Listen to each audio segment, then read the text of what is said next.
રીતે બનાવી હોય.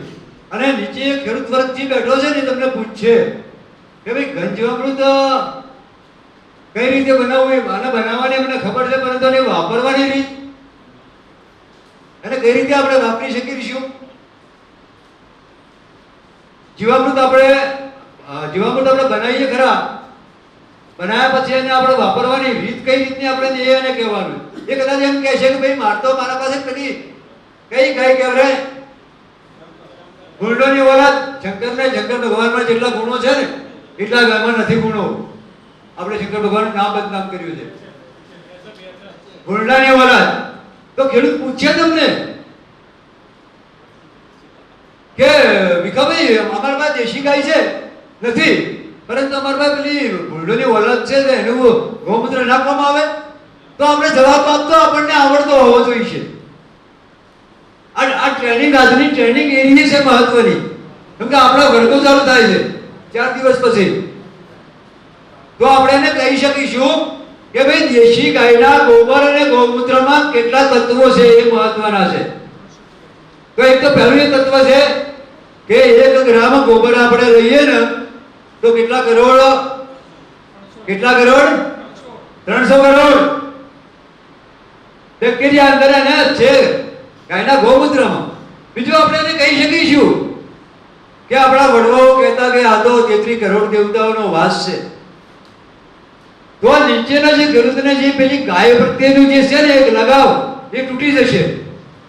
એના મગજમાં બેસે કે ના મારે આ જીવામૃત બનાવવું છે તો મારે દેશી ગાયથી બનાવવું. ઘન જીવામૃતમાં આપણે વજન નહીં જોવાનું. આપણે નીચેનો વર્ગ પૂછે કે ઘન જીવામૃતમાં અમારે જીવામૃત નાખવું છે તો કેટલું નાખી શકીએ.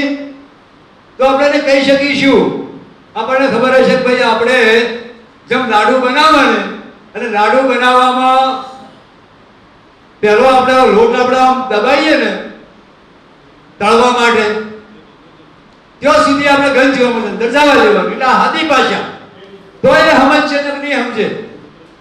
તમે 100 કિલોમાં 50 કિલો કે 20 કિલો કહેશો તો સમજણ નહીં પડે, પરંતુ ખેડૂતના મગજમાં કઈ રીતે બેસે. બીજો એક દાખલો બીજો દાખલો આપણે ખેડ્યા. એ બેન પૂછે નીચેનો ખેડૂત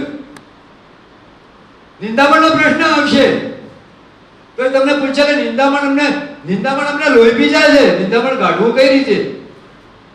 તો આપણી પાસે એનો ઉત્તર હોવો જોઈએ કે નિંદામણ શા માટે છે. તો આપણે એને કહી શકીશું કે પ્રકૃતિએ જે આપ્યું છે એ પ્રકૃતિનું જ છે અને પ્રકૃતિ એ લઈ લે છે. એ આપણને બિલકુલ હેરાન કરવાનું નથી. અને આધારી બીજા આપણા દેશી આપણા ભાષાના આપણે કહી શકીએ કે 2 બહેનો હોય ને 2 બહેનો તો એક બેને ઓઢણી ઓઢી છે ને બીજી બેને ઓઢણી નથી ઓઢી. કેવું લાગશે તમને? જે ઓઢણી ઓઢી છે ને એ બેન તમને કહેશો, તમે કહેશો કે આ સંસ્કાર છે એનામાં કહેશો ને. આપણે આ રીતે ખેડૂતને સમજાવવું પડશે. ધરતી માતાની ઓઢણી છે નિંદામણ, તો એના મગજમાં બેસે. બીજું કે નિંદામણ ક્યારે કોઈને અસર નથી કરતું. જંગલમાં અડીને ઝાડ હોય છે ને, વૃક્ષો કોઈ લડે છે એકબીજાને, અને આપણે દીવાકો. આપણે આ રીતે ખેડૂતને આપણે સમજાવવાનો છે કે એ આચ્છાદન છે. નિંદામણ છે ને એ આચ્છાદન. એટલે કયું આચ્છાદન? લીલું આચ્છાદન છે. આપણે આ ખેડૂતને આ નીચેના વર્ગને આપણે આ રીતે સમજાવીશું ને તો એના મગજમાં બેસશે. એટલે આજની આ 2 દિવસની ટ્રેનિંગ છે ને એ તમે પણ પ્રશ્નો કરાવો મને કે તમે અમને ખબર પડે કે અમને કેટલું ખબર પડે છે. અમારા કરતા પણ નીચે બેઠો વર્ગ ઘણો હોશિયાર છે. એવું નથી કે અમે એકલા જ હોશિયાર છે, પરંતુ એક જવાબદારીના ભાગરૂપે અમે અત્યારે તમારી વચ્ચે બોલી રહ્યા છે.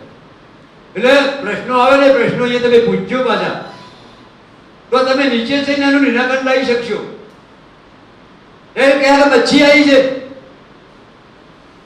આપણે કહેશે આપણને એમ કહેતા આપણે કહેવાય ભાઈ ખાટી સાટ સોચ્યું તમારે મચ્છીનું નિયંત્રણ થઈ જશે. પણ ખાટી છાશમાં શું એવું છે કે એ મચ્છરનું નિયંત્રણ કરી શકે? આપણે એને સમજાવવાનું એ જોઈએ. તો આપણે એ પણ કહી શકીએ કે આપણે ખાટી છાશ ઘરમાં આપણે રાખી શકીએ છીએ, ફ્રીજમાં આપણે મૂકી શકીએ છીએ? નથી મૂકી શકતા, એ ગંધાય છે. તો પેલું પણ જીવ છે, એનામાં પણ જીવ છે, આપણામાં પણ જીવ છે. તો એ ખાટી છાશ શોધવાથી એને ગંધાય છે, એટલે એ ખાહે નહીં, એટલે એ મરી જાય. આવા આપણે પાસેના કારણ આપણે વિચાર એનામાં મૂકી શકીએ ખેડૂતને, તો જ ખેડૂત આપણે આથી છૂટવાનો છે ઝડપી. કે આ 50 વર્ષથી આપણે જે આવ્યું છે ને એ મગજમાંથી કાઢવું સહેલું નથી, એને પૂરો સમજાવવો પડશે આપણે. એટલે આ રીતે આપણે એને સમજાવીએ. દસકરની હડક એ વિષય આખો અઘરો તમારે હજી પહેલી ટ્રેનિંગ આવશે ત્યાં સુધી એ ખેડૂત તૈયાર નહીં થાય. પરંતુ સ્ટાર્ટ અત્યારે આપણે બીજામૃત આપણે એને કહી શકીએ. આપણે કહીએ કે બીજામૃત બનાવો, શા માટે બીજામૃત? ખેડૂત પૂછ્યા કે ભાઈ અમે અમારે તો આ પટાર જ છે, તો બીજામૃત તો પણ શા માટે? તો પૂછે તો આપણામાં એ કહેવા નહીં કહેવા, આપણને ખબર હોવી જોઈએ કે ભાઈ બીજામૃત એટલા માટે કે તમે એક વખત એક બાજુ બીજામૃત પટાલેલું તમે વાવજો, બીજી બાજુ એમને તમે વાવજો, કયું ઝડપી ઉગે છે, એની ઉગાવા શક્તિમાં વધારો થાય. બીજું હાથે હાથે કે ભાઈ એમાં ફૂગ નહીં લાગે, એ છોડ કુમળો રહેશે. આ આપણે ખેડૂતને આ નીચેની સિસ્ટમને આપણે સમજાવવા પડશે. તમારી પાસે ઘણા પ્રશ્નો આવશે નીચેથી, અને એનું આપણે સુચારું નિરાકરણ ના કે આપણે ગોયો બોજીને કે ખેડૂત આજે આપણે જીલ મેળવવું છે. એ હવે પૂછશે ખેડૂત તમને કે બીજામૃતમાં મેં કીધું કે દેશી ગાય પેલી ગાયનું નામ લેશે, જીવામૃતમાં તમને પૂછશે. તો આજે 2 દિવસની જે આપણી જે આ શિબિર છે ને એમાં હું તો વક્તાઓને પણ હવે હું કહું છું એવું કે મારે તો જે પહેલા કહેવાનું મને જે સૂચના ઉપરથી મળી છે એ સૂચના મેં પાલન કર્યું. પણ આ બીજી વખત મને એવું લાગ્યું કે તમને આ સિસ્ટમથી તમે વાકેફ થશો ને તો નીચે તમે કહી શકશો. તો વક્તાઓને પણ નમ્ર વિનંતી છે કે આપણે પછી 5 પાયાના સિદ્ધાંતમાં દેશી આપણી કેટલી કહાનીઓ આપણી તૂટેલી છે એને આપણે હાથે રહીને આજની ટ્રેનિંગ પૂરી થાય. જોને આપણે કહેવત નહીં કે બાપ એવા બેટા ને વડ એવા ટેટા અને મા એવી દીકરી. મેં શા માટે આપણે તમને આ અત્યારે કીધું છે કે દેશી બીજ પ્રાકૃતિક જે પ્રાકૃતિક ખેતીમાં છે ને એ દેશી બીજ મહત્વનું છે. અને એ ખેડૂત પૂછે કે દેશી બીજ એના કરતા આપણે પેલું બીજ સારું, તો આપણે આવા નુકસાન આપણે એને સમજાવવો પડશે. દવાની પટની વાત કરી ને મેં કે એ આપણે દવાનો પટ આપણે આપીએ છીએ તો એ તો કદાચ ખેડૂત તમને પૂછે કે દવાના પટ આપવાથી થોડુંક અંદર ઝેર આવવાનું છે, તો આપણે એને સુચારુ રીતે આપણે કહી શકીશું કે ભાઈ દવાનો પટ આપવાથી ના આવે. તો મેં જે હમણાં હાલ કીધું ને કે બાપ એવા બેટા ને વડ એવા ટેટા આપણે નથી કહેતા, તો એમાં દવાનો પટ આવ્યો છે તો આવશે કે નહીં આવે? તરત મગજમાં બેસી જાય, એના સીધું મગજમાં ઉતરશે. તો આ રીતે આપણે આગળ આપણે આ ટ્રેનિંગ લઈએ. હશું ભારત માતા વિજય. વચ્ચે બોલ્યો છું, માફ કરજો.